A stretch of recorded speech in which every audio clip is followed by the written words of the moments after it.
안녕하세요. 가족 이야기 채널에 오신 모든 분들을 진심으로 환영합니다. 오늘 들려드릴 이야기는 한 남자의 충격적인 고백으로 시작됩니다. 푹푹 찌는 한여름 대낮. 저는 아픈 아내를 위해 점심을 차려주러 서둘러 집으로 향했습니다. 집안은 이상할 만큼 고요했고 욕실에서 흘러나오는 물소리만이 정적을 깨고 있었죠. 조심스럽게 욕실 문을 열어본 순간 저는 그 자리에서 온몸이 굳어버렸습니다. 눈앞에 펼쳐진 광경에 피가 차게 식었고 심장이 멎는 것만 같았습니다. 저는 직감했습니다. 아내가 오랫동안 필사적으로 숨겨온 비밀이 있다는 것을. 그리고 이 순간 이후 우리의 결혼 생활은 결코 예전으로 돌아갈 수 없으리라는 것을요.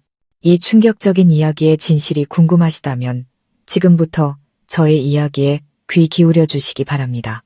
그날 정오, 뜨거운 햇살이 저희가 사는 작은 빌라 2층의 창문으로 쏟아져 들어오고 있었습니다. 저는 퇴근 시간을 앞당겨 아내에게 줄 점심을 만들러 서둘러 집으로 돌아왔습니다. 아내 서연이는 아침부터 고열로 꼼짝없이 침대에 누워 있었거든요. 저희 부부는 결혼한 지 3년이 조금 넘었습니다. 비록 좁은 월셋집이었지만 언제나 웃음소리가 끊이지 않는 행복한 공간이었죠. 하지만 오늘따라 제 마음은 천근만근 무거웠습니다. 저는 아내가 깰까봐 조용히 현관문을 열었습니다. 식탁 위에는 아침에 끓여준 죽이 거의 그대로 남아 있었습니다. 깊은 한숨을 내쉬며 셔츠를 벗어 던지고 부엌으로 향했습니다. 밖은 찜통더위였지만 집안은 유난히 서늘하고 어두웠습니다. 가스레인지, 밥솥, 간장병. 늘 보던 익숙한 풍경이었지만 왠지 모를 불안감이 엄습했습니다. 저는 시금치국을 끓이고 작은 생선 조림을 만들었습니다. 요리하는 내내 아내 생각이 머릿속을 떠나지 않았죠. 서연이는 본래 몸이 약한데 작은 회사의 격리로 일하며 요즘 들어 야근이 잦았습니다. 일찍 좀 쉬라고 몇 번이나 말했지만 아내는 대출받아 산 차 할부를 갚아야 한다며 애써 웃어 보일 뿐이었습니다. 음식이 다 되자 저는 쟁반을 들고 방으로 올라갔습니다. 서연이는 여전히 미동도 없이 누워 숨소리조차 희미했습니다. 손을 이마에 대보니 불덩이 같았죠. 집안은 시계 초침 소리가 들릴 정도로 고요했습니다. 아내의 얼굴을 닦아줄 물수건을 가지러 가려는데 문득 욕실에서 무언가 들려왔습니다. 물방울이 규칙적으로 뚝뚝 떨어지는 소리였죠. 서연아, 깼어. 씻는 거야. 나지막이 불렀지만 대답은 없었습니다. 물소리는 계속됐죠. 저는 욕실로 다가가 손잡이를 잡았습니다. 문은 살짝 열려 있었고 그 틈으로 뿌연 수증기가 새어나오고 있었습니다. 혹시 아내가 안에서 쓰러진 건 아닐까? 불길한 생각에 심장이 미친 듯이 뛰기 시작했습니다. 저는 조심스럽게 문을 밀었습니다. 문이 열리는 순간 저는 숨을 쉴 수가 없었습니다. 뿌연 수증기 사이로 상의를 벗은 낯선 남자의 실루엣이 보였습니다. 남자는 수건을 들고 허리를 숙이고 있었죠. 그는 문이 열리는 소리에 화들짝 놀라 돌아섰고 저를 보자 얼굴이 하얗게 질렸습니다. 그리고 아내는 욕조 안에 머리가 젖은 채로 앉아 공포에 질린 눈으로 저를 보고 있었습니다. 저는 그 자리에 돌처럼 굳어버렸습니다. 몇 초가 흐른 뒤에야 겨우 목소리를 낼 수 있었죠. 누구세요? 남자는 허둥지둥 옷을 꿰어 입으며 더듬거렸습니다. 아, 오해하셨습니다. 저는 의사입니다. 제가 무슨 상황인지 파악하기도 전에 서연이가 떨리는 목소리로 비명을 질렀습니다. 민준 씨, 오해하지 마. 나 욕실에서 쓰러졌는데 아래층 아저씨가 도와주시려고. 저는 멍하니 주위를 둘러봤습니다. 바닥에는 물에 젖은 수건과 연고, 그리고 제 부재중 전화가 찍힌 채 떨어져 있는 아내의 휴대폰이 보였습니다. 식은땀이 등줄기를 타고 흘렀습니다. 남자는 아래층에 사는 준호 씨였습니다. 준호 씨는 다급하게 설명했습니다. 위층에서 쿵 하는 소리가 들리고 문이 열려 있길래 올라와 봤더니 사모님이 쓰러져 계셨습니다. 제가 막 부축해서 정신 차리시게 하려던 참이었습니다. 모든 것이 뒤죽박죽이었습니다. 무언가 말하려 했지만 목이 꽉 메어왔습니다. 방금 본 광경은 제 가슴에 비수처럼 꽂혔습니다. 눈물이 그렁그렁한 채 두려움과 서러움이 뒤섞인 눈으로 저를 보는 아내. 저는 소란을 피우고 싶지 않았습니다. 애써 평정을 유지하며 준호 씨에게 감사 인사를 전했습니다. 그는 서둘러 집을 나갔고 저는 말없이 수건을 가져와 아내의 몸을 닦아주었습니다. 숨막히는 정적이 방 안을 가득 채웠습니다. 서연이가 작은 목소리로 말했습니다. 미안해요. 너무 더워서 샤워라도 하려고 했는데 갑자기 어지러워서. 저는 목이 잠긴 채 고개를 끄덕였습니다. 그래, 다음부터는 조심해. 하지만 마음속에서는 아까의 그 장면이 계속해서 떠올랐습니다. 한낮에 낯선 남자가 아내와 함께 욕실에 있었다.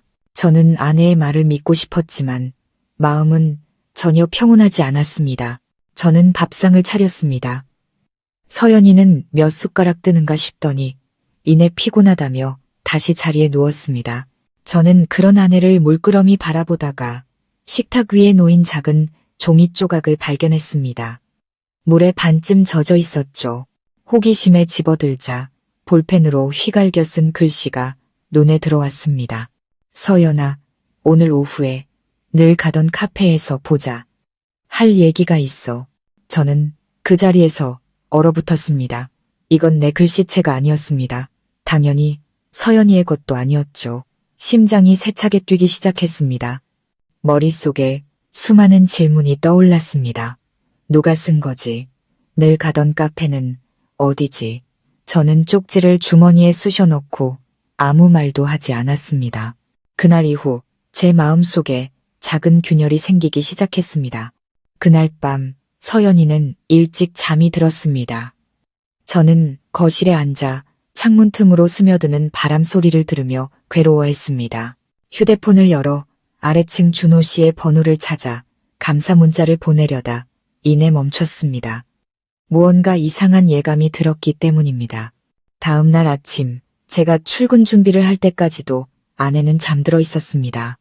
식탁 위에 놓인 아내의 휴대폰 화면이 메시지, 알림으로 환하게 빛났습니다. 오늘 오후 3시 거기서 보자. 재현 오빠. 저는 의자에 주저앉았습니다. 손이 부들부들 떨리고 심장을 누가 꽉 움켜쥐는 것 같았습니다.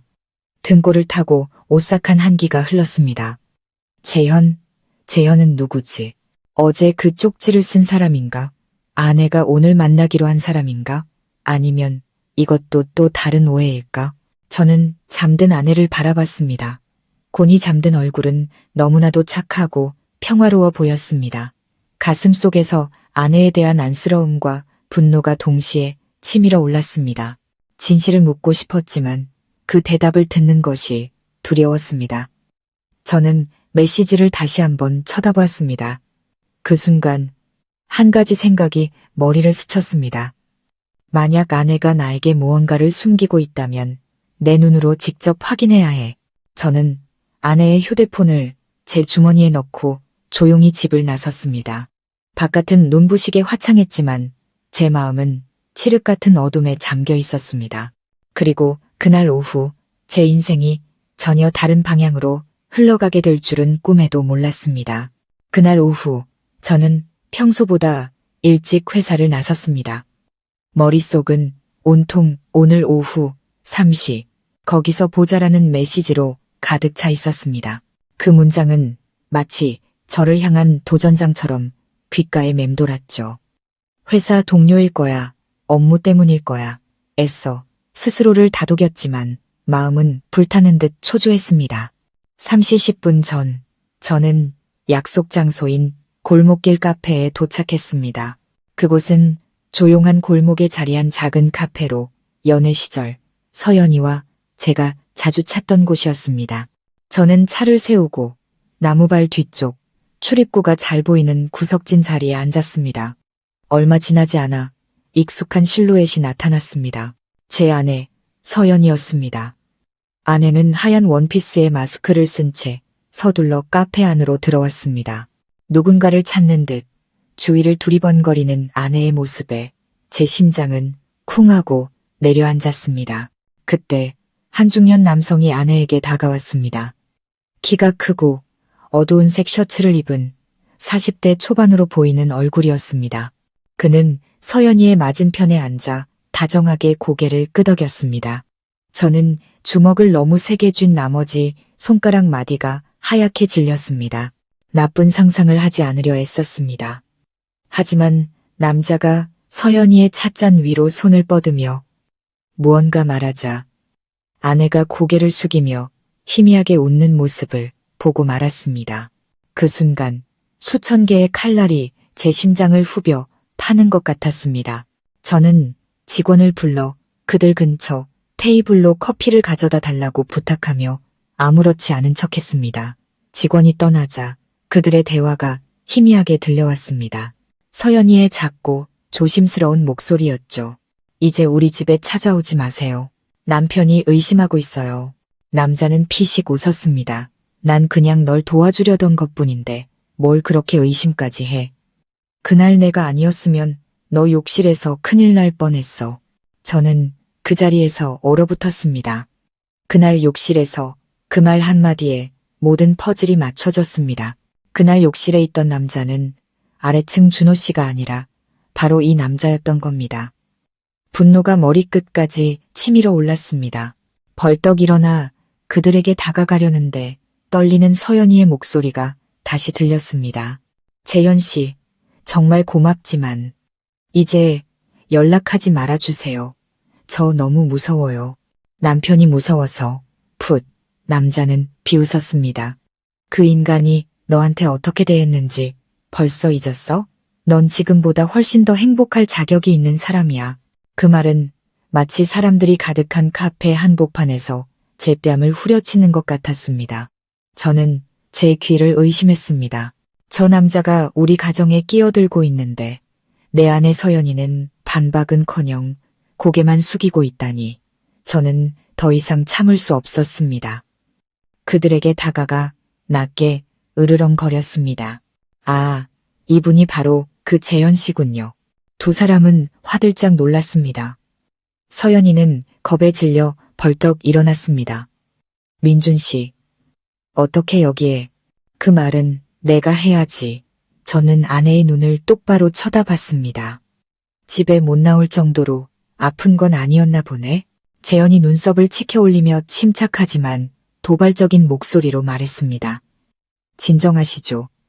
전 그냥 서연이의 오랜 친구입니다. 뭘 그렇게 예민하게 구십니까? 오랜 친구? 저는 코웃음을 쳤습니다.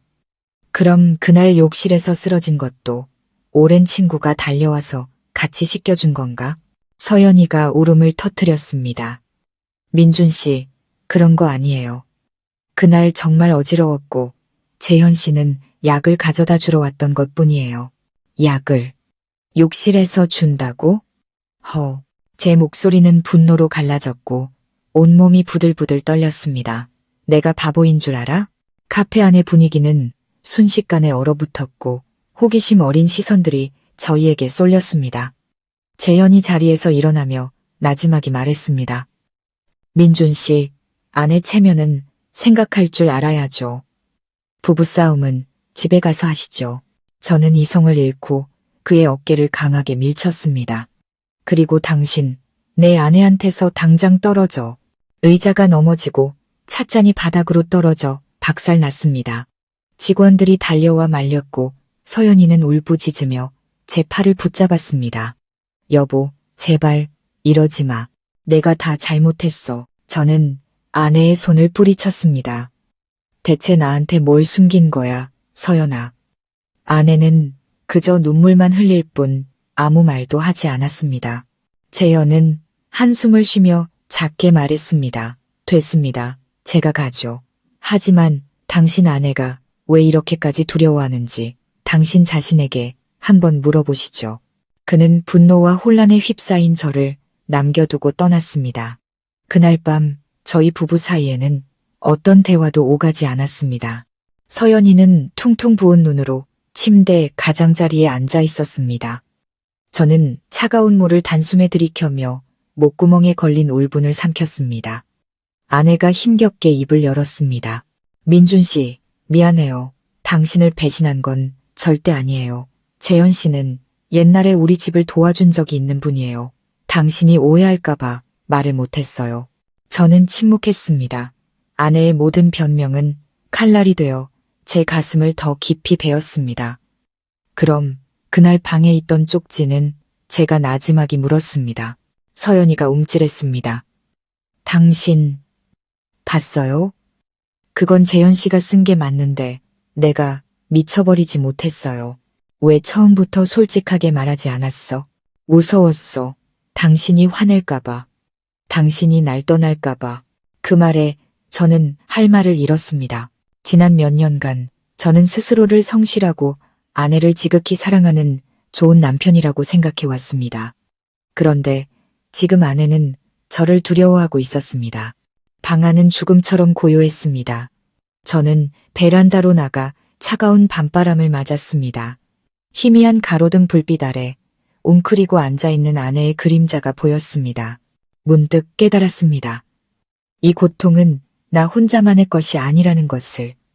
아내에게도 무언가 숨겨야만 했던 이유가 있었을 겁니다. 다음 날 아침 제가 눈을 떴을 때 아내는 이미 출근하고 없었습니다. 식탁 위에는 작은 메모가 놓여 있었습니다. 여보, 당신을 속여서 미안해요. 예전에 진 빚을 갚으려고 아르바이트를 좀 더 하려고요. 걱정하지 마요. 저녁엔 일찍 들어갈게요. 저는 그 메모를 한참 동안 바라봤습니다. 의심과 상처, 그리고 연민이 뒤섞인 감정이 마음속에서 소용돌이쳤습니다. 저는 결심했습니다. 이번 한 번만이라도 진실을 제대로 파헤쳐보자. 그리고 믿든가 아니면 영원히 떠나든가. 그날 오후 퇴근길에 아내의 회사에 들렀습니다. 안내 데스크에 있던 동료 직원이 저를 보고 놀라며 말했습니다. 어머, 서연 씨 오늘 연차 냈는데요? 저는 그 자리에서 얼어붙었습니다. 연차요? 출근한다고 했는데. 네. 아침에 잠깐 서류만 챙겨서 바로 나가셨어요. 저는 회사 밖으로 나왔습니다. 심장이 미친 듯이 뛰었고 하늘에선 비가 내리기 시작했습니다. 휴대폰을 열어 위치 추적 앱을 켰습니다. 작은 점 하나가 집에서 20km 가까이 떨어진 도시 외곽을 가리키고 있었습니다. 그곳은 회사가 아니었고 우리가 아는 사람의 집도 아니었습니다. 주소는 선명하게 나타났습니다. 희망의료원. 저는 핸들을 꽉 잡았습니다. 하얗게 쏟아지는 빗줄기 속에서 등골을 타고 오싹한 예감이 스쳐 지나갔습니다. 서연이는 저 남자와 만나는 것보다 훨씬 더 큰 무언가를 숨기고 있었습니다. 저는 그곳을 향해 차를 몰았습니다. 그곳에서 제가 마주하게 될 진실이 제 아내를 바라보는 시선을 송두리째 바꿔놓을 것이라는 사실은 꿈에도 모른 채 말입니다. 빗줄기는 점점 더 거세졌습니다. 와이퍼가 쉴 새 없이 움직였지만 시야는 여전히 흐릿했습니다. 저는 희망의료원으로 차를 몰았습니다. 마음은 불타는 듯 초조했고 머릿속은 온갖 생각으로 뒤엉켜 있었습니다. 서연이가 왜 저곳에 있는 걸까? 대체 나에게 뭘 숨기는 걸까? 의료원은 낡은 주택가 뒤편 작은 길에 자리 잡고 있었습니다. 저는 길가에 차를 대고 옷으로 머리를 가린 채 안으로 들어갔습니다. 내부에서는 하얀 형광등 불빛과 코를 찌르는 소독약 냄새가 저를 맞았습니다. 접수처의 간호사가 고개를 들었습니다. 어떻게 오셨어요? 저는 애써 침착한 목소리로 말했습니다. 아, 가족을 좀 찾으러 왔는데요. 이름이 김서연이고 30대 초반입니다. 오늘 여기 왔나요? 간호사는 컴퓨터를 보며 무언가를 입력하더니 대답했습니다. 네, 오셨네요. 김서연님은 방금 3번 상담실로 들어가셨어요. 잠시만 기다리시면 의사 선생님 나오실 때 만나실 수 있을 거예요. 3번 상담실은 복도 끝에 있었습니다. 문은 살짝 열려 있었고 안에서는 중년 남성의 부드러운 목소리가 새어나오고 있었습니다. 저는 심장이 터질 듯한 것을 느끼며 천천히 다가갔습니다. 김서연님, 이번 검사 결과가 명확하게 나왔습니다. 의사의 목소리였습니다. 병이 이미 2기까지 진행됐습니다. 서둘러 치료를 시작해야만 더 이상의 악화를 막을 수 있습니다. 제 심장이 쿵하고 내려앉았습니다. 병. 무슨 병. 저는 문에 더 가까이 귀를 가져다 댔습니다. 서연이의 목소리는 울먹이고 있었습니다. 선생님, 제발 이 사실은 비밀로 해주세요. 아직 남편에게 말할 용기가 없어요. 남편 성격이 불같아서 걱정할까봐 무서워요. 의사는 한숨을 쉬었습니다. 하지만 언제까지고 숨길 수는 없습니다. 갑상선암은 조기에 발견하면 위험하지 않지만 방치하면 예후가 좋지 않습니다. 솔직하게 말씀드리는 편이 좋습니다. 저는 그 자리에 못 박힌 듯 서 있었습니다. 주위의 모든 소리가 사라지고 갑상선암이라는 단어만이 망치처럼 제 머릿속을 계속해서 내리쳤습니다. 저는 비틀거리며 벽에 기댔습니다. 끔찍한 죄책감이 파도처럼 밀려왔습니다.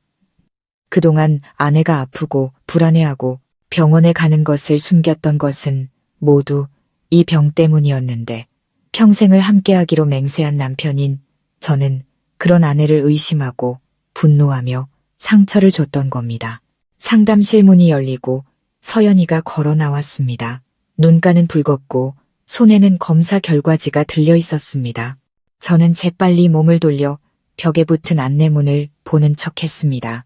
아내는 저를 보지 못하고 제가 기억하는 것보다 훨씬 더 마르고 힘없는 걸음으로 출입구를 향해 걸어갔습니다.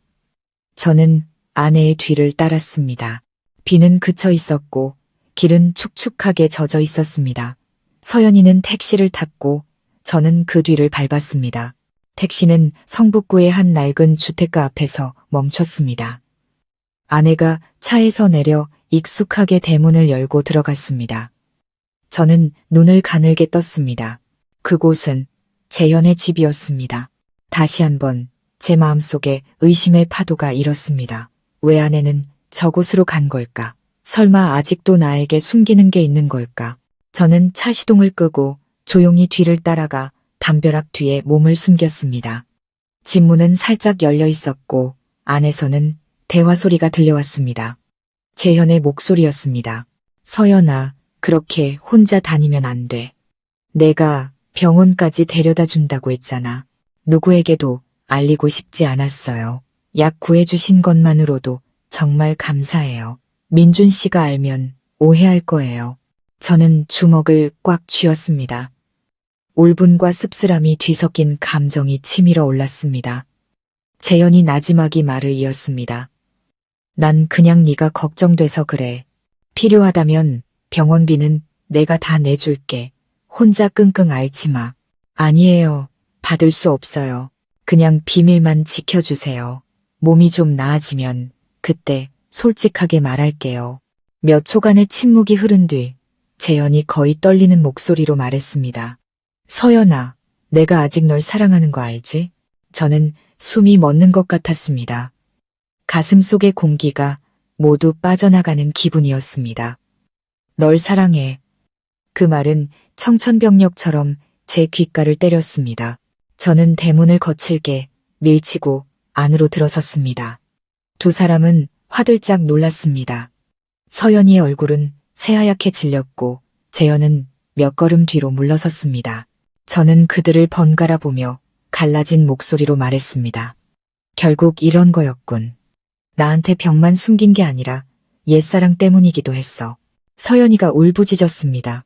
아니야, 오해야. 재현 씨랑은 아무 사이도 아니야. 아무 사이도 아닌데 매일 몰래 만나? 방금 저 남자가 너 사랑한다고 했어. 저는 한 글자 한 글자 힘주어 말했습니다. 재현은 당황한 기색이었지만 애써 침착하게 말했습니다. 맞습니다. 서연이가 당신과 결혼하기 전에 제가 사랑했던 사람입니다. 하지만 지금은 그저 아픈 서연이를 도와주고 싶을 뿐 다른 뜻은 없습니다. 저는 붉게 충혈된 눈으로 비웃었습니다. 도와줘? 당신이 도와주는 방식이 내 아내를 두려움에 떨게 하고 남편을 속여서 날 등신으로 만드는 건가? 서연이가 제 앞에 무릎을 꿇었습니다. 눈물이 쉴 새 없이 흘러내렸습니다. 민준 씨, 제발 오해하지 마. 재현 씨는 약이랑 병원비만 도와준 거야. 당신이 걱정할까봐. 저는 주먹을 꽉 쥐었습니다. 떨고 있는 아내의 얼굴을 보니 분노가 치밀어 올랐다가도 이내 가라앉았습니다. 의사의 말이 머릿속을 맴돌았습니다. 아내는 치료가 필요하고 스트레스를 받으면 안 된다. 저는 깊은 숨을 내쉬며 떨리는 목소리로 말했습니다. 진심이었다면 왜 날 믿지 않았어? 난 내 남편이야. 남이 아니라고. 서연이가 흐느끼며 얼굴을 감쌌습니다. 나도 알아. 하지만 무서웠어. 당신의 믿음을 잃을까봐. 내가 약한 모습을 보이면 당신이 더 힘들어질까봐. 숨막히는 정적이 흘렀습니다. 재현은 슬픈 눈으로 침묵을 지켰습니다. 저는 그에게 다가가 똑바로 쳐다보며 말했습니다. 이제 당신 도움은 필요 없습니다. 그동안 신경 써준 건 고맙지만 우리 부부 일은 우리가 알아서 하겠습니다. 재현은 고개를 숙인 채 아무 말도 하지 않았습니다. 저는 서연이를 일으켜 차로 데려갔습니다. 집으로 돌아오는 내내 아무도 입을 열지 않았습니다. 그날 밤 저는 피곤에 지쳐 잠든 아내의 곁을 지켰습니다. 식탁 위에는 물에 젖어 글씨가 번진 검사 결과지가 놓여 있었습니다. 저는 그것을 집어들어 한 줄 한 줄 꼼꼼히 읽었습니다. 문득 아래쪽 구석에 의사가 손으로 쓴 작은 메모가 눈에 띄었습니다. 치료 초기 단계에는 스트레스를 피하고 절대적인 안정이 필요함. 저는 그 자리에 얼어붙었습니다. 모든 오해와 의심, 질투가 한순간에 제가 되어 흩어지는 것 같았습니다. 처음부터 끝까지 서연이는 단지 제가 걱정할까봐 자신의 병을 숨기려 했던 겁니다. 그런 아내를 지켜줘야 할 남편인 저는 오히려 아내를 더 힘들게 만들었습니다. 저는 아내의 손을 잡고 나지막이 속삭였습니다. 서연아, 잠 푹 자. 앞으로는 무슨 일이 있어도 나한테 꼭 말해줘야 해. 알았지? 아내는 꿈결에도 제 말에 희미하게 고개를 끄덕였습니다. 저는 뜬 눈으로 밤을 지새웠습니다. 가슴 속에는 형언할 수 없는 슬픔만이 가득했습니다. 다음 날 아침 제가 출근을 준비하고 있을 때 휴대폰이 울렸습니다. 모르는 번호로 온 문자 메시지였습니다. 김민준 씨, 아내의 안전을 원한다면 나를 만나러 오시오. 당신이 전혀 모르는 그녀와 관련된 이야기가 있어. 저는 화면을 보며 그 자리에서 굳어버렸습니다. 모르는 번호, 저장되지 않은 이름. 그 메시지는 짧았지만 간신히 되찾으려 했던 평화를 단숨에 베어버리는 날카로운 칼날 같았습니다. 저는 잠든 아내를 바라봤습니다. 머릿속에서는 수많은 질문이 메아리 쳤습니다. 또 무슨 일이지? 누가 보낸 문자지? 왜 안전을 운운하는 거지? 저는 직감했습니다. 이 폭풍은 아직 끝나지 않았다는 것을. 저는 휴대폰 화면을 뚫어져라 쳐다봤습니다. 심장이 세차게 뛰었습니다. 메시지는 짧았지만 등골을 오싹하게 만들기 충분했습니다. 김민준 씨, 아내의 안전을 원한다면 나를 만나러 오시오. 당신이 전혀 모르는 그녀와 관련된 이야기가 있어. 모르는 번호, 발신인 불명. 아래에는 단 한 줄의 문장이 더 있었습니다. 오늘 아침 9시 늘 가던 그 카페에서 저는 시계를 흘깃봤습니다. 8시 30분. 아내 서연이는 여전히 잠들어 있었습니다. 병색이 완연한 얼굴을 보니 가슴이 미어졌습니다. 저는 조용히 이불을 덮어주고 아내의 머리카락을 쓰다듬은 뒤 소리 없이 밖으로 나섰습니다. 출근길은 차로 꽉 막혀 있었지만 제 눈에는 아무것도 들어오지 않았습니다. 머릿속은 온통 혼란으로 가득했습니다. 누가 문자를 보낸 걸까? 왜 안전을 말하는 걸까? 내가 모르는 아내의 비밀은 대체 뭘까? 골목길 카페는 여전했습니다. 은은한 커피 향과 나지막한 음악 소리. 저는 안으로 들어가 주위를 둘러봤습니다. 가장 안쪽 구석, 야구 모자를 쓴 중년 남성이 출입구를 주시하며 앉아 있었습니다. 그는 저를 보자 작게 고개를 끄덕였습니다. 김민준 씨 되십니까? 그가 나지막이 물었습니다. 네, 누구시죠? 남자는 커피잔을 내려놓으며 차분하게 말했습니다. 저는 김철수라고 합니다. 당신은 저를 모르지만 저는 당신 아내를 압니다. 저는 미간을 찌푸렸습니다. 제 아내를 안다고요? 원하는 게 뭡니까? 김철수 씨는 희미하게 웃었습니다. 원하는 건 없습니다. 그냥 그분이 안쓰러워서요. 당신 아내가 그냥 아프기만 한 거라고 생각하십니까? 저는 말을 잇지 못했습니다. 심장이 철렁 내려앉았습니다. 무슨 뜻입니까? 그는 목소리를 낮추고 주위를 살피며 말했습니다. 김서연 씨, 지금 누군가에게 미행당하고 있습니다. 누군가 그분을 해치려 하고 있어요. 저는 실소를 터뜨렸습니다. 영화 같은 소리 하시네요. 서연이처럼 착한 사람을 누가 해치려 한다는 겁니까? 김철수 씨는 주머니에서 사진 한 장을 꺼내 제 쪽으로 밀었습니다. 사진 속에는 재현의 집 앞에 서 있는 서연이의 모습이 담겨 있었습니다. 바로 제가 봤던 그날 오후였지만 촬영된 각도가 달랐습니다. 그리고 저 멀리 검은 재킷의 모자를 깊게 눌러 쓴 낯선 남자가 서연이를 지켜보고 있었습니다. 이 사람은 누굽니까? 제가 물었습니다. 그는 어깨를 으쓱했습니다. 저도 모릅니다. 하지만 한 달 전부터 당신 집 주변을 맴돌더군요. 저는 당신 아내가 치료받는 희망의료원의 경비원입니다. 서연 씨가 누군가 자기를 따라다니는 것 같다며 저에게 조심해달라고 부탁한 적이 있습니다. 저는 그 자리에서 얼어붙었습니다. 차가운 기운이 등줄기를 타고 흘렀습니다. 아내는 저한테 아무 말도 안 했는데 김철수 씨가 한숨을 쉬었습니다. 두려웠기 때문이겠죠. 당신이 이미 자기를 의심하고 있는데 이 이야기까지 하면 더 혼란스러워 할까봐 그랬을 겁니다. 저는 서연 씨가 주차장에서 혼자 울면서 남편이 나를 믿어주기만 하면 좋겠다고 중얼거리는 걸 몇 번이나 봤습니다. 그 말을 듣는 순간 목이 메어왔습니다. 이미 충분히 아프다고 생각했는데 그보다 더한 고통이 있었습니다. 그래서 저를 찾은 이유가 뭡니까? 누군가 아기를 품고 아내분을 노리고 있다는 걸 알려주려고요. 그리고 그 사람은 당신과 아주 가까운 사람일 수도 있습니다. 저는 미간을 찌푸렸습니다. 증거 있습니까? 어젯밤 그 남자가 의료원에 몰래 들어와 서연 씨의 검사실 문 밖에서 서성이는 걸 봤습니다. 제가 다가가자 도망치더군요. 그때 찍은 사진이 있습니다. 그는 휴대폰을 열어 사진을 보여줬습니다. 비록 흐릿했지만 저는 단번에 알아볼 수 있었습니다. 그 실루엣은 재현과 너무나도 흡사했습니다. 저는 의자를 박차고 일어났습니다. 확실합니까? 장담은 못하지만 그 뒷모습은 틀림없습니다. 저는 휴대폰을 꽉 쥔 채 어지러운 머리를 부여잡았습니다. 서연이를 사랑했다던 재현이, 그녀의 치료를 돕겠다던 그가 아내를 미행하고 있었다니. 저는 감사 인사도 잊은 채 카페를 뛰쳐나왔습니다. 머릿속에는 오직 한 가지 생각뿐이었습니다. 재현을 찾아야 한다. 그의 집은 멀지 않았습니다. 도착했을 때 대문은 굳게 닫혀 있었고 커튼도 모두 쳐져 있었습니다. 초인종을 계속 눌렀지만 아무도 나오지 않았습니다.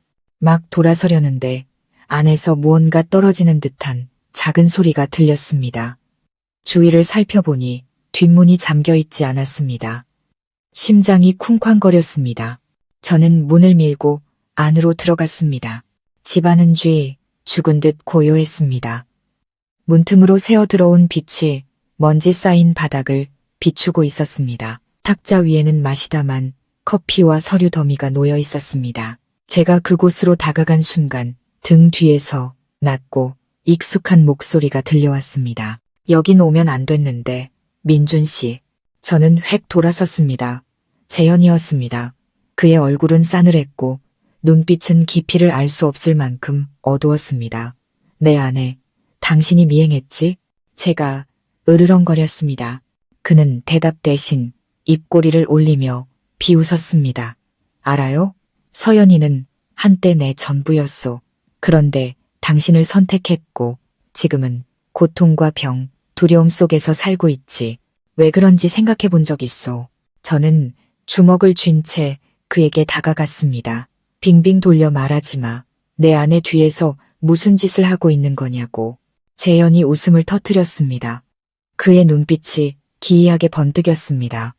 나는 단지 그녀가 깨닫게 해주고 싶었을 뿐이야.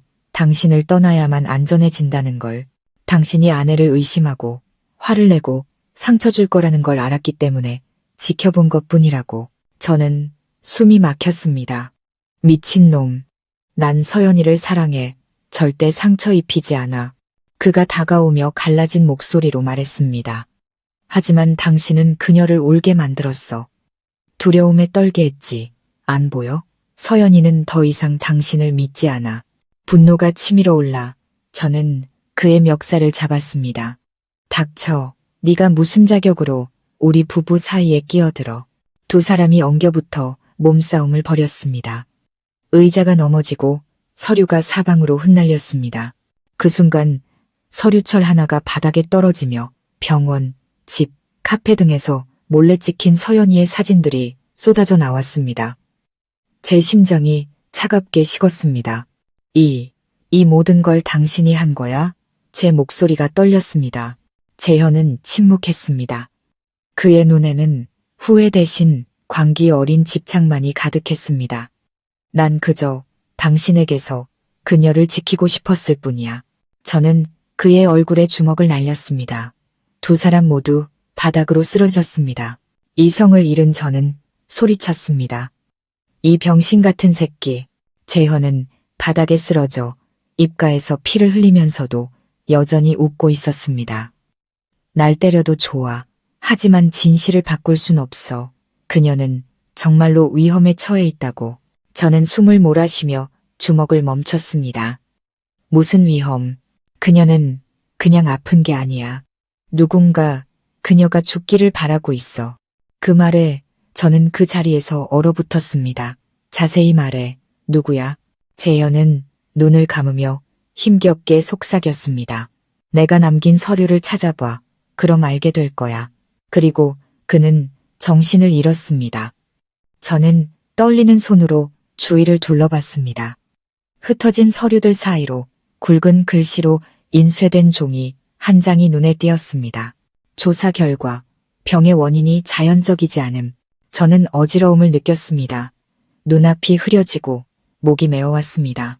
자연적이지 않음이라는 말이 드릴처럼 제 머릿속을 파고들었습니다. 저는 고개를 숙여 다른 종이를 집어들었습니다. 그 아래에는 서연이의 옛 검사 결과, 사본과 붉은 잉크로 쓴 메모가 있었습니다. 혈액에서 장기간 축적된 미량의 독성 물질 발견. 저는 종이를 떨어뜨렸습니다. 손이 주체할 수 없이 떨렸습니다. 머릿속에는 단 하나의 질문만이 맴돌았습니다. 누가 내 아내를 독살하려 했는가? 저는 바닥에 주저앉았습니다. 눈은 흩어진 서류에 고정되었고 식은땀이 등줄기를 타고 흘렀습니다. 혈액에서 장기간 축적된 미량의 독성 물질, 몇 번을 다시 읽어도 믿을 수가 없었습니다. 온몸의 감각이 마비되는 듯 했습니다. 저는 떨리는 손으로 서류철을 넘겼습니다. 그 안에는 약병을 몰래 찍은 사진 몇 장과 휘갈겨 쓴 메모가 있었습니다. 갑상선에 좋다는 보약, 금지 성분 포함, 관련 기관에 신고, 완료. 저는 마른 침을 삼켰습니다. 손에 핏줄이 붉어지도록 주먹을 쥐었습니다. 그럴 리가 없어. 서연이는 병을 치료하려고 약을 먹고 있는데 어떻게 독이 들어갈 수 있지? 그때 재현이 희미한 신음소리를 냈습니다. 그는 정신을 차리고 힘겹게 말했습니다. 서연이가 먹는 약에 문제가 있다는 걸 알았소. 처음엔 잘못 먹은 줄 알았는데 다른 약병들을 확인해보니 모두 똑같았지. 사실이야. 누가 그 약을 준 거지. 서연이가 직접 말했소. 아는 분이 갑상선에 좋은 한약이라며 선물했다고. 저는 온몸이 차가워졌습니다. 아는 사람, 누가 그렇게 잔인한 짓을, 저는 다그쳤습니다. 누군지 알아? 재현은 창백한 얼굴로 숨을 몰아쉬며 말했습니다. 그분이 장모님이라고 했소. 서연이의 친어머니. 저는 할 말을 잃었습니다. 장모님이라고? 확실해? 재현은 힘없이 고개를 끄덕였습니다.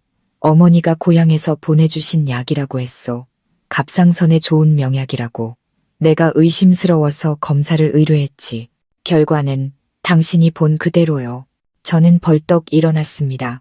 심장이 미친 듯이 뛰고 머릿속에서 천둥이 치는 것 같았습니다. 어떻게 친어머니가 딸을 독살하려 할 수 있지? 말도 안 돼. 장모님은 늘 자상하고 딸을 끔찍이 아끼는 분이었는데 저는 재현의 집을 뛰쳐나와 곧장 집으로 향했습니다. 차를 모는 내내 아내의 모습이 눈앞에 어른거렸습니다. 힘없이 웃던 얼굴, 밤새 기침하던 모습, 한약이라며 저 몰래 무언가를 마시던 순간들. 모든 것이 소름 끼치게 다가왔습니다. 집에 도착하니 서연이가 식탁에 앉아 빨래를 개고 있었습니다. 저를 보자 희미하게 웃었습니다. 일찍 왔네요. 밥 데워줄까요? 저는 아내를 보며 목이 메어왔습니다. 소리치고 싶었지만 겨우 입을 열 수 있었습니다. 요즘 무슨 약 먹고 있어? 서연이의 표정이 살짝 굳었습니다. 병원에서 처방해준 약 먹죠. 뭘? 아, 그리고 어머니가 보내주신 한약도. 제가 다가가며 애써 침착하게 물었습니다. 그 약들 좀 보여줄 수 있을까? 아내는 의아해했지만 순순히 서랍을 열어 작은 유리병 몇 개를 꺼냈습니다. 안에는 상표도 없는 검은 가루가 들어있었고 겉에는 갑상선 명약이라고만 쓰여 있었습니다. 저는 병 하나를 집어들었습니다. 뚜껑은 헐거웠고 농약처럼 역하고 톡 쏘는 냄새가 났습니다. 어머니가 보내주신 거야? 네. 고향에 용한 한의사분이 계신다고. 이거 먹고 다들 좋아졌다고 해서 2달 정도 먹었어요. 저는 떨리는 손을 애써 감추며 나지막이 말했습니다. 이거 더는 먹지 마. 서연이가 놀라 물었습니다. 왜요? 이거 먹고 몸이 더 좋아진 것 같은데. 저는 약병을 꽉 쥐며 속삭였습니다. 여기에 독이 들어있을지도 몰라. 방금 재현 씨한테서 확인했어. 서연이의 얼굴이 새하얗게 질렸습니다. 뭐라고요? 독이 들었다고요? 저는 고개를 끄덕이며 휴대폰으로 찍어온 검사 결과지를 보여줬습니다. 아내는 떨리는 손으로 화면을 보더니 이내 입술을 파르르 떨며 말을 잇지 못했습니다. 한참 뒤 그녀는 울음을 터뜨렸습니다. 그럴 리가 없어. 우리 엄마가. 그럴 리가 없어. 저는 아내를 끌어안았습니다. 우리 2사람 모두 떨고 있었습니다. 누가 친어머니가 자신을 해치려 한다고 믿을 수 있을까? 하지만 눈앞의 증거는 너무나도 명백했습니다. 그날 밤 서연이는 잠들지 못했습니다. 어둠 속을 응시하며 넋나간 사람처럼 앉아 있었죠. 저는 그녀의 손에 따뜻한 물 한 잔을 쥐어주었습니다. 내일 아침에 바로 고향으로 가자. 가서 어머님께 직접 여쭤보는 거야. 다음 날 새벽 저희는 고향으로 향했습니다. 도착했을 때 장모님은 마당을 쓸고 계셨습니다. 딸을 보자마자 환하게 웃으셨죠. 아이고, 우리 딸. 연락도 없이 어떻게 왔어? 왜 이렇게 헬쑥해졌어? 서연이는 붉어진 눈으로 아무 말도 하지 못했습니다. 제가 대신 인사하며 말했습니다. 어머님, 여쭤볼 게 있어서 왔습니다. 저는 탁자 위에 약병을 올려놓았습니다. 이 약, 어머님이 서연이에게 보내주신 거 맞죠? 장모님은 고개를 끄덕였습니다. 응, 박 원장이라고 내 오랜 친구가 하는 한약방에서 지은 거야. 아주 용한 분이지. 동네 사람들 다 그거 먹고 좋아졌는데 무슨 일 있니? 서연이가 울음을 터뜨렸습니다. 엄마, 이 약에 독이 들어있대. 장모님은 눈을 동그랗게 뜨고 저희를 번갈아 봤습니다. 뭐라고? 너희들 지금 무슨 소리를 하는 거냐? 저는 검사 결과지를 내려놓았습니다. 장모님은 떨리는 손으로 종이를 읽었습니다. 아니야, 그럴 리가 없어. 나는 박 원장한테서 약을 받아왔을 뿐인데. 서연이가 어머니의 손을 잡았습니다. 엄마, 누구한테 속은 거야? 장모님은 의자에 주저앉으며 중얼거렸습니다. 아니야, 박 원장은 내 어릴 적 친구야. 그럴 사람이 아니야. 그 말에 저는 퍼뜩 정신이 들었습니다. 어머님, 그분 연락처나 주소 아세요? 장모님이 낡은 명함 한 장을 건네주었습니다. 박 한의원, 저희는 곧장 그곳으로 향했습니다. 한의원은 낡고 허름했습니다. 문을 두드리자 60대로 보이는 백발의 남자가 경계심 가득한 눈으로 문을 열었습니다. 원장님, 안녕하세요. 저는 김서연 씨 남편입니다. 원장님이 보내주신 약 때문에 박 원장의 표정이 순간 굳었다가 이내 어색하게 웃었습니다. 아, 네, 갑상선에 좋으라고 보낸 보약인데 무슨 문제라도 있습니까? 저는 그의 눈을 똑바로 보며 차갑게 말했습니다. 그 약에 독이 들어 있었습니다. 박 원장의 얼굴이 새하얗게 질리고 이마에 식은땀이 맺혔습니다. 무슨 그런 해괴한 소리를. 제가 수십 년간 약을 지었는데 사람을 해칠 리가요. 저는 검사 결과지를 탁자 위에 올려놓았습니다. 그의 얼굴은 잿빛이 되었습니다. 서연이가 떨리는 목소리로 외쳤습니다. 사실대로 말해주세요. 누가 저한테 이 약을 보내라고 시켰어요? 우리 엄마는 아무것도 모르시죠?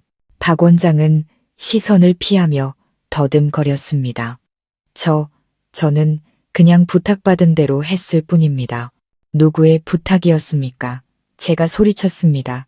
그는 마른 침을 삼키며 갈라진 목소리로 말했습니다. 재현이라는 젊은 남자였습니다. 순간 세상이 멈춘 것 같았습니다. 저는 서연이를 돌아봤습니다. 그녀는 숨이 멎은 듯 입술이 파랗게 질려 있었습니다. 재현, 또 그놈이었어. 확실합니까? 제가 으르렁거렸습니다.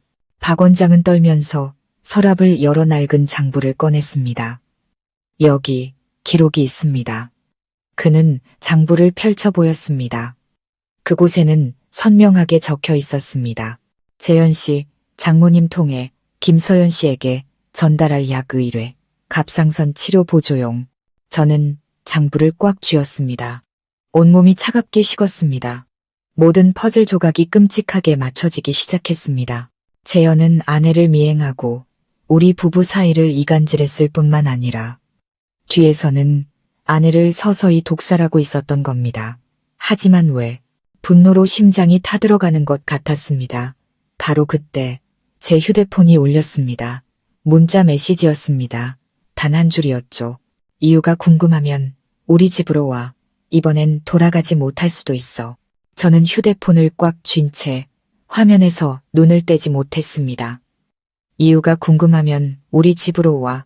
이번엔 돌아가지 못할 수도 있어. 손이 부들부들 떨렸습니다.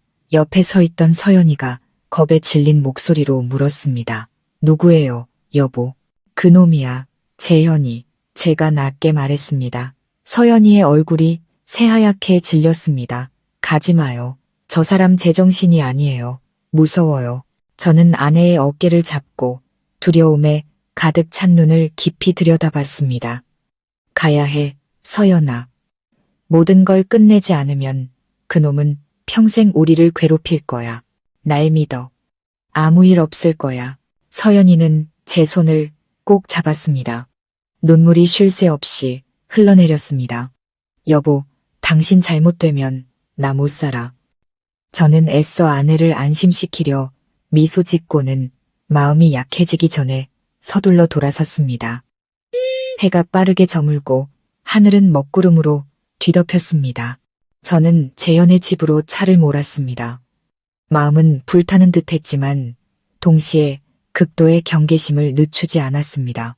집은 여전히 고요했지만 이번에는 문이 잠겨있지 않았습니다. 안으로 들어서자 퀴퀴한 곰팡이 냄새와 소독약 냄새가 코를 찔렀습니다. 거실 등은 켜져 있었고 탁자 위에는 노란색 봉투 하나가 놓여 있었습니다. 겉에는 이렇게 쓰여 있었죠. 민준에게 마지막 진실. 주위를 둘러봤지만 아무도 없었습니다. 제 심장 소리만 요란하게 들릴 뿐이었죠. 저는 봉투를 열었습니다. 안에는 여러 장의 사진과 급하게 쓴 듯한 편지 한 통이 들어 있었습니다. 민준, 이 편지를 읽고 있다면 난 아마 멀리 떠났을 거요. 당신은 내가 미쳤다고 생각하겠지. 하지만 당신은 진실의 절반도 모르고 있어. 오래전 서연이는 내 옛 연인이었을 뿐만 아니라 내 여동생을 죽게 만든 원인이기도 했어. 저는 그 자리에서 얼어붙었습니다. 눈을 크게 떴습니다. 3년 전 내 동생 지수는 서연이와 같은 회사에서 일했소. 그날 서연이가 맡았던 재무보고서에 문제가 생겼는데 서연이의 실수 때문에 내 동생이 모든 책임을 뒤집어 쓰고 해고당했지. 억울함을 견디지 못한 동생은 스스로 목숨을 끊었소. 내가 조사해보니 서연이는 모든 진실을 알고도 자신의 자리를 지키기 위해 침묵했더군. 그날 이후 나는 맹세했소. 반드시 그녀가 대가를 치르게 하겠다고. 저는 어지러움을 느꼈습니다. 온 세상이 빙빙 도는 것 같았습니다. 내가 알던 착한 아내 서연이가 한 사람을 죽음으로 몰아넣었다니 믿을 수 없었습니다. 저는 떨리는 손으로 편지를 계속 읽었습니다. 나는 그녀에게 다시 접근해 걱정하는 척하며 약으로 그녀의 몸을 서서히 망가뜨렸소. 매일 고통 속에서 후회하게 만들고 싶었지. 하지만 야위고 두려움에 떨면서도 남편을 챙기며 한마디 불평도 하지 않는 그녀를 보면서 내가 틀렸다는 걸 깨달았소. 나는 모든 걸 멈췄지만 멈추고 싶지 않은 다른 사람이 있었지. 저는 숨을 멈췄습니다. 다음 문장은 굵고 거칠었습니다. 이 모든 일의 배후는 그녀의 어머니, 장모님이요. 저는 할 말을 잃었습니다. 장모님은 딸이 사람을 죽게 했다는 사실을 알고 그 비밀이 드러날까봐 두려워했소. 내가 진실을 파헤치는 걸 알게 되자 나를 이용해 딸에게 보약을 보내는 척하며 서서히 독살하려 했던 거요. 비밀을 영원히 묻어버리려고. 어리석게도 나는 그 여자의 말을 믿었지. 모든 걸 알게 됐을 땐 나 역시 이용당했다는 걸 깨달았소. 당신에게 모든 걸 알리려 했지만 너무 늦은 것 같군. 편지는 거기서 끝나 있었습니다. 마지막 줄은 물에 번진 듯 흐릿했습니다.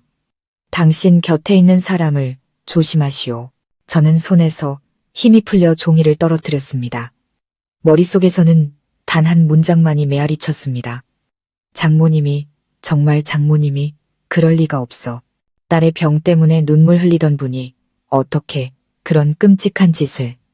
하지만 재현이 쓴 이유가 거짓일 리도 없었습니다.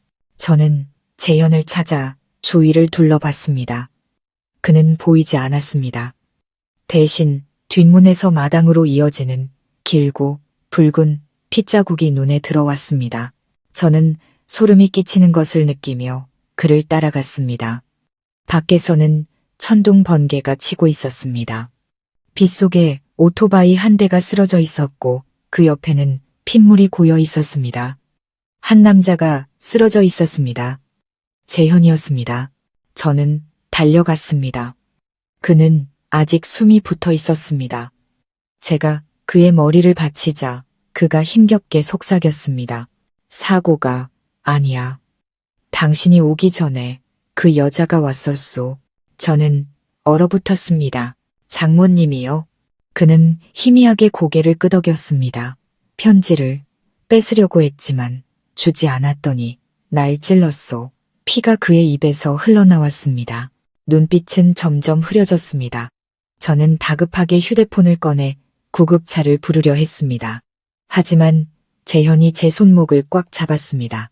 그의 목소리는 끊어질 듯 희미했습니다. 민준, 그녀를 지켜. 아무도 믿지 마.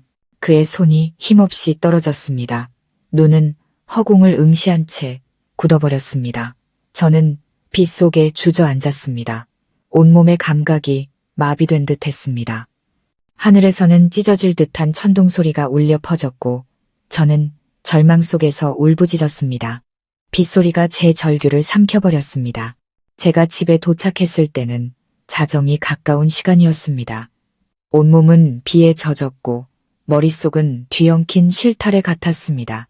서연이는 거실에서 저를 기다리고 있었습니다. 저를 보자마자 달려왔죠. 어디 갔었어요? 걱정돼 죽는 줄 알았네. 어머, 몸에 피는 또 뭐예요? 저는 아내의 시선을 피하며 갈라진 목소리로 말했습니다. 아무것도 아니야. 그냥 좀 긁혔어. 서연이는 두려움 가득한 눈으로 저를 봤습니다. 재현 씨, 만났죠. 그 사람이 뭐라고 했어요? 저는 아내를 한참 동안 바라보다 아무 말 없이 고개를 저었습니다. 아내는 안도의 한숨을 내쉬었지만 저는 그녀의 손이 미세하게 떨리는 것을 보았습니다. 마음속에서 피어나는 의심을 애써 억눌렀습니다. 정말 아무것도 모르는 걸까? 아니면 그녀 역시 나에게 또 다른 비밀을 숨기고 있는 걸까? 그날 밤 저는 잠들지 못했습니다. 빗소리를 들으며 믿음과 의심 사이에서 괴로워했습니다. 새벽녘 부엌에서 소리가 들렸습니다. 내려가 보니 서연이가 서랍을 열고 작은 약병을 가방에 숨기고 있었습니다. 뭐해? 제가 묻자 그녀는 화들짝 놀라며 돌아섰습니다. 얼굴이 새하얗게 질려 있었죠. 아, 그냥 정리 좀 하려고 약병이 깨질까봐. 저는 그녀의 손을 뚫어져라 쳐다봤습니다. 어머니가 보냈다는 바로 그 약병이었습니다. 저는 천천히 얼음장처럼 차가운 목소리로 말했습니다. 아직도 가지고 있었어. 다 버린 줄 알았는데. 서연이가 떨었습니다. 그냥 다시 한번 검사해 보려고 가지고 있었어요. 그녀는 다급하게 말했지만 시선은 흔들렸습니다. 저는 다가가 단호하게 그녀의 손에서 약병을 빼앗았습니다. 가느다란 실처럼 위태롭게 붙잡고 있던 믿음이 끊어지는 순간이었습니다. 서연아, 이거 하나만 묻자. 이 약 정말 어머니가 보내신 거 맞아? 아내는 침묵했습니다. 눈물 한 방울이 뺨을 타고 흘렀습니다. 그녀는 고개를 돌리며 바람처럼 떨리는 목소리로 말했습니다. 민준 씨, 미안해요. 차마 말하지 못할 이야기가 있어요. 저는 아내의 어깨를 꽉 잡았습니다. 지금 당장 전부 말해야 해. 그렇지 않으면 우리 둘 다 이 지옥에서 벗어날 수 없어. 그녀는 울음을 터뜨리며 힘겹게 입을 열었습니다. 엄마가 아니라 제가 엄마한테 부탁했어요. 보내달라고. 그 약은 재현 씨가 준 거예요. 독이 들어있는 줄은 정말 몰랐어요. 맹세해요. 저는 그 자리에서 주저앉을 뻔했습니다. 뭐라고? 나를 속이기 위해서 어머니를 이용했다고? 서연이가 무릎을 꿇었습니다. 내가 잘못했어요. 재현 씨랑 계속 연락하는 걸 당신이 알면 질투하고 날 버릴까봐 무서웠어요. 그냥 몸에 좋은 약인 줄만 알았는데 저는 고개를 돌렸습니다. 마음이 산산조각 났습니다. 모든 것이 그녀의 작은 거짓말에서 시작되었던 겁니다. 하지만 제가 무언가 말하기도 전에 요란한 초인종 소리가 한밤의 정적을 깼습니다. 문을 열자 경찰관 2명이 서 있었습니다. 김민준 씨 맞으십니까? 전 A맴 씨 사망 사건과 관련하여 조사할 것이 있으니 저희와 함께 경찰서까지 가주셔야겠습니다. 온 세상이 흔들리는 것 같았습니다. 서연이가 비명을 질렀습니다. 안 돼요. 우리 남편은 사람을 죽일 사람이 아니에요. 저는 그 자리에 얼어붙었습니다. 심장이 멎는 것 같았지만 직감적으로 알 수 있었습니다. 모든 것은 이제 겨우 시작일 뿐이라는 것을. 작은 파출소의 하얀 형광등, 불빛이 유난히 눈부셨습니다. 저는 차가운 손으로 무릎을 감싸쥔 채 사망사건 피해자 재현이라고 적힌 서류를 든 형사님과 마주 앉아 있었습니다. 김민준 씨, 재현 씨가 죽길 전 마지막으로 만난 사람이 당신 맞죠? 저는 갈라진 목소리로 고개를 끄덕였습니다. 네. 하지만 제가 죽인 게 아닙니다. 그 사람이 아내에 대해 할 말이 있다며 문자로 불러내서 갔을 뿐입니다. 제가 도착했을 때 그는 이미 칼에 찔려 있었습니다. 증거 있습니까? 있습니다. 그가 쓴 편지요.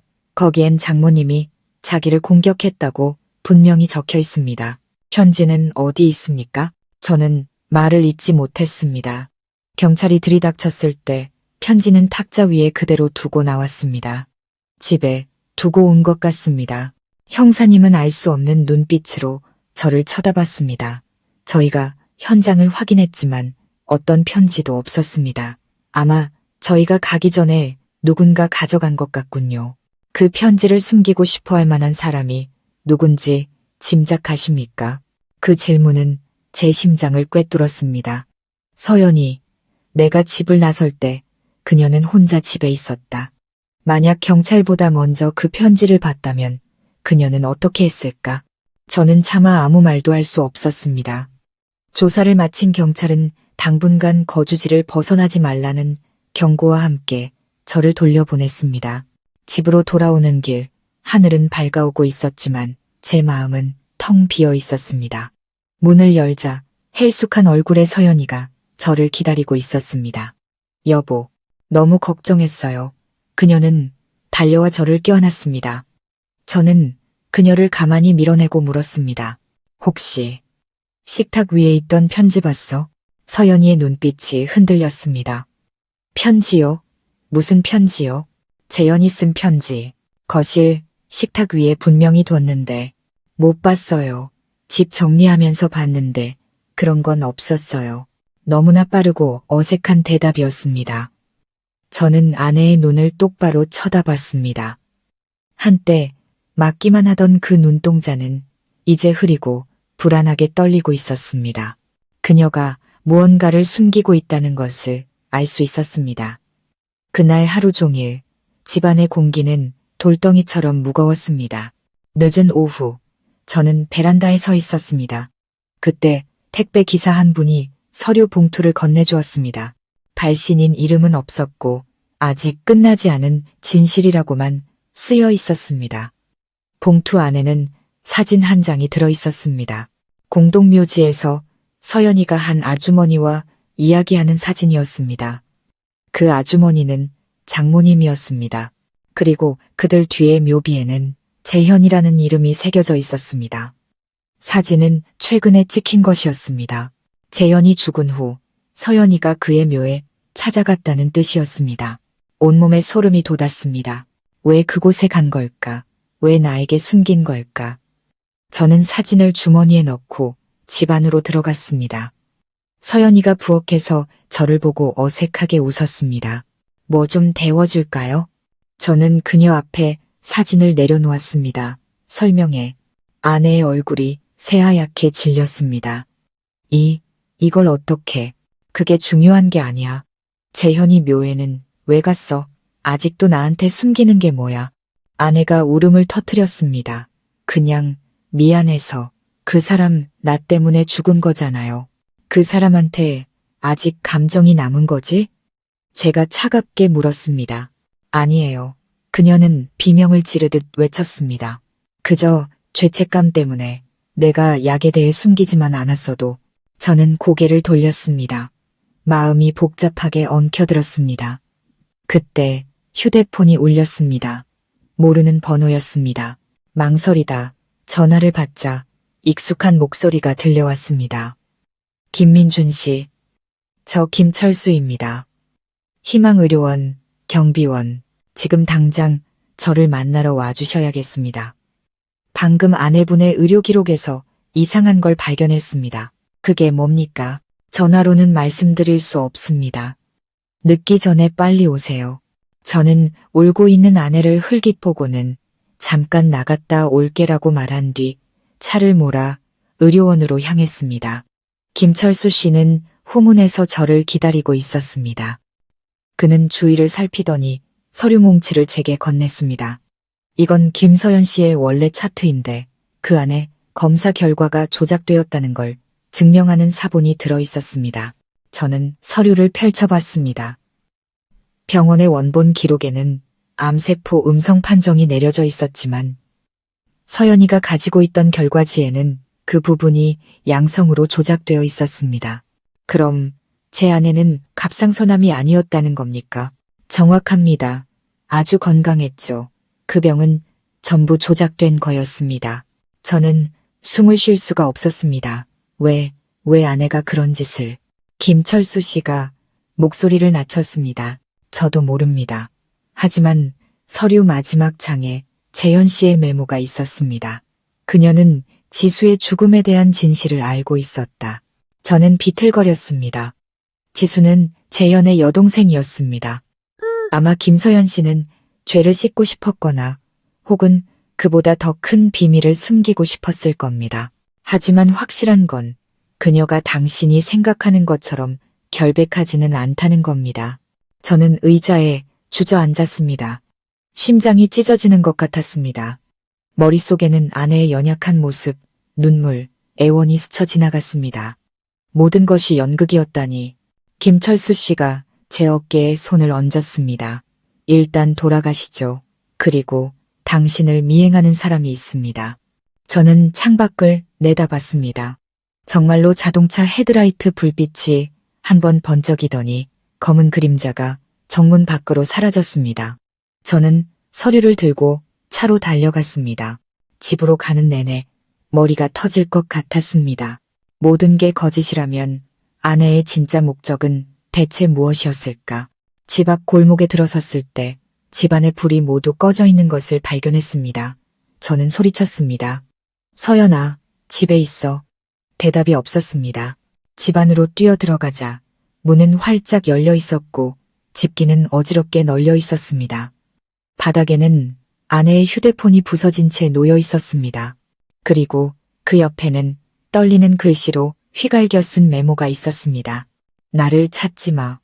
모든 진실을 알게 되면 당신은 평생 나를 증오하게 될 거야. 저는 그 자리에 얼어붙었습니다. 그때 바람이 불어와 메모지가 제 손에서 날아가 버렸습니다. 머릿속에는 단 하나의 질문만이 맴돌았습니다. 진실은 대체 무엇인가? 어두운 집 안에 홀로 서서 저는 아내의 메모지가 바람에 실려 날아가는 것을 멍하니 바라봤습니다. 주변은 무서울 정도로 고요했고 오직 시계 초침 소리만이 텅 빈 공간을 차갑게 채우고 있었습니다. 아내는 떠났습니다. 수많은 비밀과 거짓, 그리고 풀리지 않은 죄책감의 미로 속에 저를 혼자 남겨둔 채 서연아, 대체 진실이 뭐야? 말해줘. 허공에 외쳤지만 돌아오는 것은 침묵뿐이었습니다. 저는 의자에 주저앉아 머리를 감싸 쥐었습니다. 서연이는 왜 아픈 척을 했을까? 재현은 왜 죽어야 했으며 장모님은 왜 그 일에 연루된 걸까? 그리고 왜 당신은 평생 나를 증오하게 될 거야 라는 말을 남겼을까? 그때 휴대폰이 울렸습니다. 모르는 번호였습니다. 떨리는 손으로 전화를 받았습니다. 김서연 씨 남편분 맞으시죠? 여기 병원 응급실입니다. 방금 환자분이 위독한 상태로 실려 오셨습니다. 저는 숨이 멎었습니다. 네, 왜요? 무슨 일입니까? 교통사고입니다. 국도를 건너다 차에 치였습니다. 지금 바로 와주셔야 합니다. 저는 휴대폰을 내던지다시피 하고 집 밖으로 뛰쳐나갔습니다. 심장이 터질 것 같았죠. 병원에 도착했을 때 서연이는 온몸에 상처를 입은 채 창백한 얼굴로 누워 있었습니다. 제가 손을 잡자 그녀가 희미하게 눈을 떴습니다. 민준 씨, 그녀의 목소리는 속삭임처럼 작았습니다. 더 이상 파헤치지 마요. 제발. 누가 그랬어? 누가 당신을 이렇게 만든 거야? 아내는 고개를 저으며 눈물을 흘렸습니다. 누가 뒤따라오는 것 같았는데 잘 모르겠어요. 만약 날 정말 사랑한다면 내가 당신을 배신하지 않았다는 것만 믿어줘요. 그 말을 끝으로 아내는 정신을 잃었습니다. 심박 측정기에서 다급한 경고음이 울렸고 의사들이 저를 밖으로 밀어냈습니다. 응급실 문이 닫혔습니다. 저는 벽에 기댄 채 주저앉았습니다. 1시간쯤 지났을까 의사가 나왔습니다. 수술은 끝났지만 과다출혈로 위독합니다. 48시간을 넘기기 어려울 수도 있습니다. 저는 텅 빈 눈으로 중환자실 앞을 지켰습니다. 주머니 속에는 김철수 씨가 준 조작된 의료 기록이 있었습니다. 다시 한번 서류를 꺼내보는데 마지막 장 구석에 붉은 펜으로 휘갈겨 쓴 메모가 눈에 띄었습니다. 구기록 보관실 3번 캐비닛 27번 서랍. 모든 진실은 그곳에. 저는 더 이상 앉아 있을 수 없었습니다. 기록 보관실로 향했습니다. 27번 서랍을 열자 낡은 서류철 하나가 나왔습니다. 표지에는 김서연이라는 이름이 적혀 있었습니다. 안에는 3년 전 재현의 동생 지수 씨의 자살 사건에 대한 내부 보고서가 들어 있었습니다. 저는 문서를 읽어 내려가다 그 자리에서 얼어붙었습니다. 보고서에는 이렇게 적혀 있었습니다. 재무자료 유출로 인해 전한리 씨가 해고된 사건의 직접적인 책임자는 동료인 김서연 씨임. 그러나 당시 임원이자 김서연 씨의 부친인 김 이사의 압력으로 모든 책임을 전한 H씨에게 전가하는 것으로 사건을 종결함. 부친 서연이의 아버지. 서연이는 아버지가 어릴 적 돌아가셨다고 했는데 다음 장에는 낡은 사진 한 장이 붙어 있었습니다. 날카로운 눈매의 중년 남성. 그리고 그 밑에는 재무이사 김덕수라는 서명이 있었습니다. 저는 그 얼굴을 기억했습니다. 재현의 장례식장에서 멀리 떨어져 관을 쏘아보던 바로 그 남자였습니다. 서류 마지막 장에는 다른 필체의 메모가 있었습니다. 해당 기록 폐기 요청, 요청자, 서연모, 모든 퍼즐, 조각이 맞춰졌습니다. 장모님은 딸의 죄를 덮기 위해 이 모든 일을 꾸몄고 진실을 파헤치려던 재현을 살해한 겁니다. 그리고 서연이는 이 모든 것을 알고 있었기에 어머니의 감시를 피하기 위해 아픈 척을 했던 것이죠. 저는 곧장 병실로 달려갔습니다. 하지만 서연이의 침대는 텅 비어 있었습니다. 간호사에게 묻자 방금 아버님이라는 분이 환자를 모시고 퇴원하셨다는 대답이 돌아왔습니다. 저는 주차장으로 달려나갔습니다. 빗속으로 사라지는 검은 세단의 뒷모습을 간신히 볼 수 있었습니다. 저는 미친 듯이 차를 몰아 그 뒤를 쫓았습니다. 세단은 도시 외곽의 낡은 별장 앞에서 멈췄습니다. 창문 너머로 침대에 누워있는 서연이와 그 옆에 선 장모님, 그리고 사진 속의 남자 김덕수가 보였습니다. 덕수 씨, 이제 그만해요. 더 이상 애를 괴롭히지 마. 이미 다 알아버렸어. 저놈의 남편 녀석까지. 여기서 처리하지 않으면 우리가 평생 쌓아온 모든 게 무너져. 저는 그 자리에서 얼어붙었습니다. 그때 서연이가 희미하게 속삭였습니다. 민준 씨, 아무도 믿지 마. 저는 더 이상 지켜볼 수 없었습니다. 문을 박차고 뛰어들어갔습니다. 당장 멈춰. 김덕수가 칼을 꺼내 들었습니다. 끼어들지 말았어야지. 너도 재현처럼 죽게 될 거다. 제가 서연이를 감싸 안고 뒷걸음질 치는 순간 그동안의 모든 일이 주마등처럼 스쳐 지나갔습니다. 이 끔찍한 비극의 밤, 누구도 쉽게 벗어날 수 없으리라는 것을 직감했습니다. 별장 안은 천둥 소리로 울리고 희미한 조명 아래 김덕수가 든 칼날이 번뜩였습니다. 저는 서연이를 등 뒤에 숨긴 채 소리쳤습니다. 당신 딸의 죄를 덮기 위해 사람까지 죽인 겁니까? 김덕수는 비웃었습니다. 재현 그놈이 감히 나를 협박했어. 모든 걸 폭로하겠다고. 내가 죽이지 않으면 내 딸이 죽었을 거다. 거짓말. 제가 외쳤습니다. 당신이 사람을 시켜 서연이를 미행하고 약을 먹여 병을 조작한 거잖아. 그때 서연이가 떨리는 목소리로 외쳤습니다. 아빠, 제발 그만해요. 제가 다 책임질게요. 민준 씨는 건드리지 마세요. 저는 충격에 휩싸였습니다. 아빠, 서연이는 모든 것을 알고 있었습니다. 아버지의 죄, 자신의 과오, 그리고 이 모든 비극의 시작을. 그녀는 울부짖었습니다. 아빠 때문에 지수 씨가 억울하게 죽었어요. 그리고 재현 씨까지. 분노에 찬 김덕수가 달려들었고 저는 그를 막으려 몸싸움을 벌였습니다. 그 순간 서연이가 아버지의 손에서 칼을 뺏으려 달려들었고 세 사람이 엉키며 넘어졌습니다. 칼은 바닥을 뒹굴다 장모님의 발치에 멈췄습니다. 장모님은 떨리는 손으로 칼을 집어들었습니다. 여보, 제발 그만해요. 제발. 그녀는 절규했지만 김덕수의 눈은 광기로 가득했습니다. 그 순간 번개가 창밖을 밝혔고 절망에 가득 찬 장모님의 얼굴이 드러났습니다. 누구도 막을 틈 없이 그녀는 칼끝을 자신의 가슴으로 돌렸습니다. 선혈이 뿜어져 나왔습니다. 엄마, 서연이의 비명과 함께 장모님은 딸의 품으로 쓰러졌습니다. 미안하다. 다 엄마 잘못이야. 그녀는 마지막 말을 남기고 숨을 거두었습니다. 김덕수는 아내의 시신을 보며 그 자리에 주저앉았습니다. 그는 떨리는 손으로 주머니에서 USB 하나를 꺼내 제게 던졌습니다. 여기 지수 사건과 재현을 살해하라고 청부한 모든 증거가 들어있다. 이걸 경찰에 넘겨. 난 더 이상 도망치지 않겠다. 그리고 그는 작은 약병을 꺼내 단숨에 들이켰습니다. 서연이에게 아빠가 미안하다고 전해다오.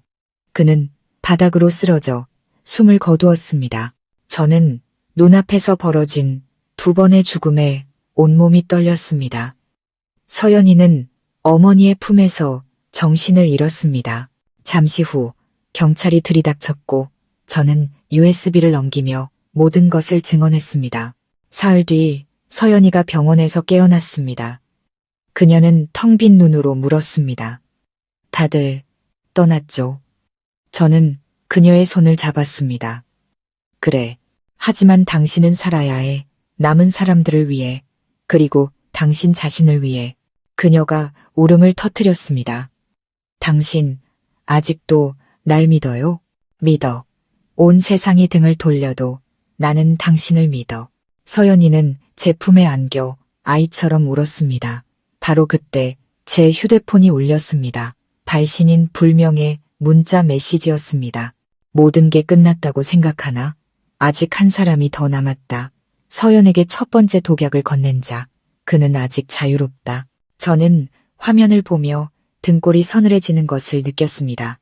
재현도 김덕수도 아니라면 대체 누구란 말인가? 창밖에서는 다시 비가 내리기 시작했습니다. 빗소리 속에서 저는 직감했습니다. 진짜 폭풍은 아직 시작되지도 않았다는 것을. 그 메시지는 제 온몸을 얼어붙게 만들었습니다. 아직 한 사람이 더 남았다니. 재현도 김덕수 부부도 모두 죽었습니다.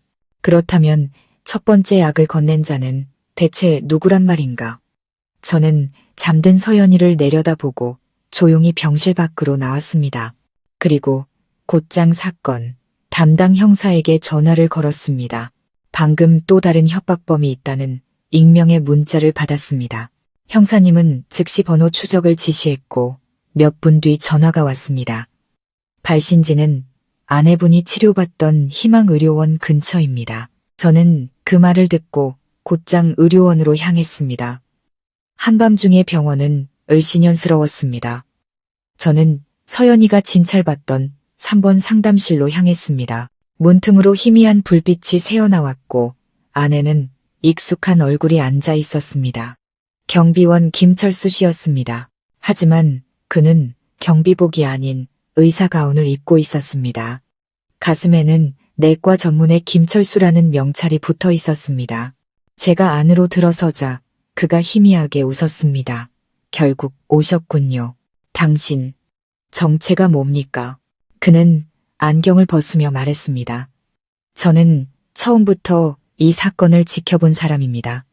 그리고 당신 아내에게 첫 번째 약을 건넨 사람이기도 하죠. 그는 서랍에서 약병 하나를 꺼냈습니다. 하지만 이건 독이 아닙니다. 일시적으로 몸을 쇠약하게 만들어 병에 걸린 것처럼 보이게 하는 약이죠. 김덕수의 지시였습니다. 그럼 서연이 몸에 있던 독은 대체. 그가 차가운 눈으로 저를 봤습니다. 당신에게서 나왔습니다. 저는 숨이 멎었습니다. 무슨 말입니까? 당신이 매일 아침 아내에게 챙겨주던 비타민제 기억하십니까? 김덕수의 사람이 당신이 자주 가던 약국의 약과 바꿔치기 한 겁니다. 당신은 그들의 손발이 되어 아내를 독살하고 있었던 겁니다. 저는 그 자리에 주저앉았습니다. 서연이가 약을 거부할 때마다 억지로 먹이던 순간들이 떠올랐습니다. 제 손으로 아내를 죽음으로 몰고 있었다니. 김철수가 제게 다가왔습니다. 나는 더 이상 김덕수의 밑에서 일하지 않습니다. 이제는 다른 사람을 위해 일하죠. 그리고 그분은 김서연이 살아있는 걸 원치 않습니다. 그가 주머니에서 주사기를 꺼냈습니다. 모든 걸 끝낼 시간입니다. 당신 아내의 가족 때문에 내 동생이 죽었소. 지수, 내 유일한 동생이었지. 지수의 오빠였다니. 그가 달려드는 순간 저는 그를 밀치고 몸싸움을 벌였습니다. 방 안에 불이 꺼지고 번갯불만이 어둠을 갈랐습니다. 내 놈들 부부는 내 동생의 죽음에 대한 대가를 치러야 해. 그가 외쳤습니다. 바로 그때 문이 부서지듯 열리며 경찰들이 들이닥쳤습니다. 꼼짝 마, 경찰이다. 김철수는 궁지에 몰리자 스스로 목숨을 끊으려 했습니다. 제가 몸을 날려 막았지만 그는 결국 숨을 거두기 전 저주처럼 속삭였습니다. 내가 죽어도 그 여자는 오래 살지 못할 거다. 저는 피 묻은 손으로 바닥에 주저앉았습니다. 형사님이 제 어깨를 잡았습니다. 정신 차리십시오. 아내분은 이제 안전합니다. 병원으로 돌아왔을 때 서연이는 평온하게 잠들어 있었습니다. 저는 그녀의 손을 잡고 흐느꼈습니다. 미안해. 내가 당신을 이 지옥으로 밀어넣었어. 서연이가 희미하게 눈을 떴습니다. 그녀는 제 손을 마주 잡았습니다. 당신 잘못이 아니란 거 알아요. 이제 모든 게 끝난 거죠? 저는 창밖을 봤습니다. 동이 트고 있었습니다. 어둠을 뚫고 비추는 여명의 빛 속에서 저는 나지막이 대답했습니다. 아니, 하지만 적어도 우리는 다시 시작하기 위해 살아남았어. 그녀가 희미하게 미소 지었습니다. 길고 길었던 악몽이 끝나고 마침내 아침이 오고 있었습니다. 사건 이후 재판이 열렸습니다. 김덕수와 관련된 모든 범죄 사실이 USB를 통해 드러났고 관련자들은 모두 법의 심판을 받았습니다. 서연이는 재판의 증인으로 출석해 과거 자신의 잘못과 그로 인해 벌어진 모든 비극을 눈물로 고백했습니다. 그녀는 죗값을 치르기 위해 작은 시골 마을의 교사로 떠났습니다. 떠나는 날 그녀는 제게 말했습니다. 고마워요, 민준 씨. 끝까지 날 믿어줘서. 이제 나는 잊기 위해서가 아니라 내가 잃어버렸던 선한 마음을 되찾기 위해 살아갈 거예요. 1년 뒤 저는 모든 비극이 시작되었던 희망의료원을 다시 찾았습니다. 폐허가 된 건물 속에서 저는 깨달았습니다. 모든 비극은 죄 자체보다 그것을 덮으려는 침묵과 두려움에서 시작된다는 것을. 저는 여전히 서연이와 편지를 주고받습니다. 그녀는 시골 아이들을 가르치며 작은 꽃밭을 가꾸며 자신의 삶을 통해 속죄하고 있었습니다. 그녀는 편지에 이렇게 썼습니다. 사람이 진실 앞에 고개 숙일 수 있을 때 비로소 구원받기 시작하는 것 같아요. 저는 그 문장을 읽으며 마음이 따뜻해지는 것을 느꼈습니다. 어느 늦은 오후 저는 재현과 장모님이 잠든 묘지를 찾았습니다. 하얀 국화를 내려놓으며 저는 속으로 말했습니다. 이제 모든 것이 제자리를 찾았습니다. 부디 편히 잠드세요. 집으로 돌아오는 길, 황금빛 노을을 보며 문득 깨달았습니다. 인간은 잘못을 저지를 수 있지만 그것을 마주할 용기만 있다면 언제든 돌아올 길이 있다는 것을. 서연이는 속죄하는 삶을 선택했고 저는 용서하는 사랑을 선택했습니다. 우리에게 남은 것은 단 하나의 교훈이었습니다. 진실을 외면하면 평화를 잃게 되지만 고통스럽더라도 그것을 직시할 때 비로소 진정한 자유가 시작된다는 것. 저는 눈을 감고 바람 소리를 들었습니다. 마음속으로 되뇌었습니다.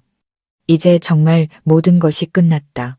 시청자 여러분, 오늘 이야기가 여러분의 마음에 작은 울림을 주었다면 저희 가족 이야기 채널에 구독과 좋아요, 그리고 따뜻한 댓글 하나를 남겨주세요. 여러분의 관심 하나하나가 저희에게는 더 좋은 이야기를 만드는 큰 힘이 됩니다. 감사합니다.